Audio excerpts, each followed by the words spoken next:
The Annabelle doll. Where are they now? 2023 update. Hi everyone, I'm here.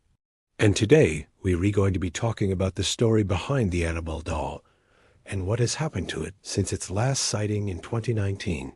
In the early hours of June 1970, Donna and her family were awoken by blood-curdling screams. The voice was described as that of a woman being strangled. As the sounds continued throughout the night, they could also hear heavy footsteps in the hallway and shaking in the walls. Finally, as dawn approached, the commotion ceased. Donna went on with her day as normal, trying to forget about the terrifying sounds. But when she returned home from work that evening, she noticed something strange. Her doll, which she called Annabelle, had changed positions.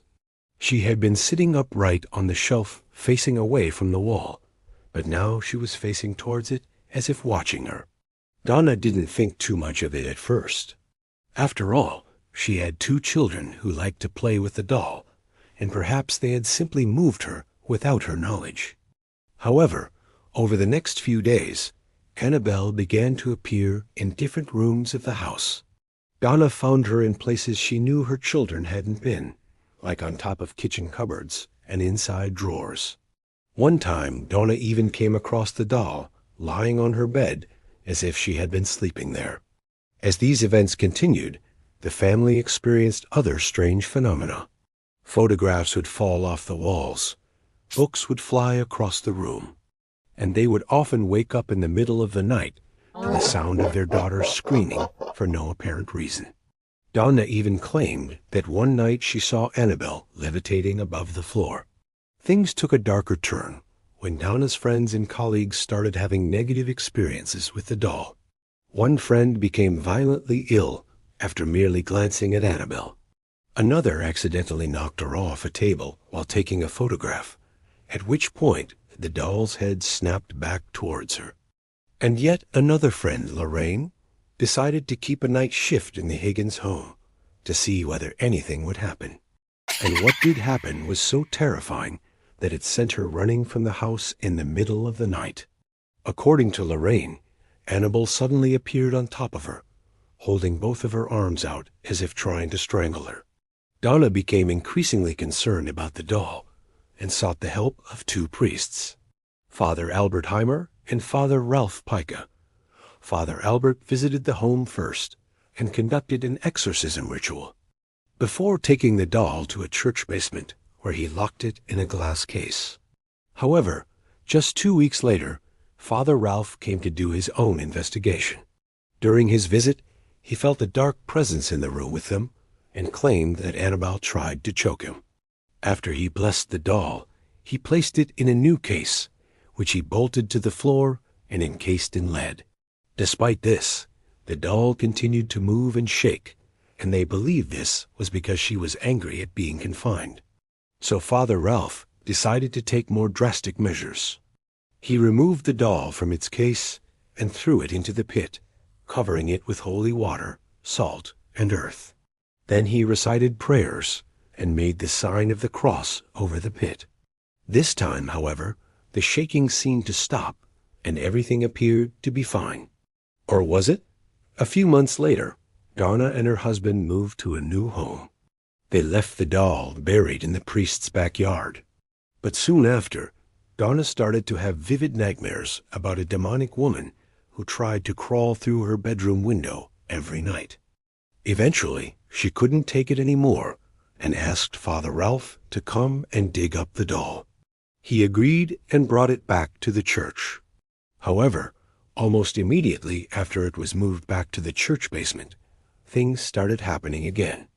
The workers there started to notice objects flying around the room, and some even witnessed the doll moving and shaking on its own. It was then that Father Ralph realized the doll needed to be destroyed, so he took it out back and set it on fire. And although the body of the doll burned fairly quickly, the head somehow remained intact. Even after Father Ralph threw it into the fire, it continued to burn for a long time. After the doll was completely destroyed, the paranormal activity ceased. The fire in the church basement died down, and the incidents of objects moving and the sightings of the doll finally came to an end. And that is the terrifying story of the Annabelle doll. Now for the update. Since its last sighting in 2019, not much has been known about the whereabouts or current condition of the Annabelle doll. This is due to the Warren-S Occult Museum being closed to the public for several years following the passing of its owner, Tony Spera, in 2019. The museum was finally able to reopen its doors in April 2023 under new management and with a new name, the Occult Museum. In regards to the Annabelle doll, however, it is still being kept in the vault underneath the museum. Visitors are not allowed to go into the vault themselves, but cameras are permitted. And thanks to this, we have some recent photographs of the doll, which we will be looking at now. These photographs show us the state of the doll now and how it has changed over the past 4 years. The first thing you may notice is that the doll is no longer dressed in the iconic blue dress with red hair. Instead, she is wearing a plain white nightgown.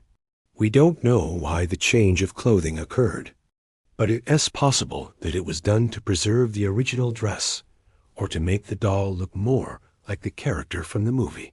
It is also possible that it was simply a way to distinguish between the real doll and the many replicas that are often sold online. Another thing you may notice is that the doll appears to be missing an eye. In fact, she is missing both eyes.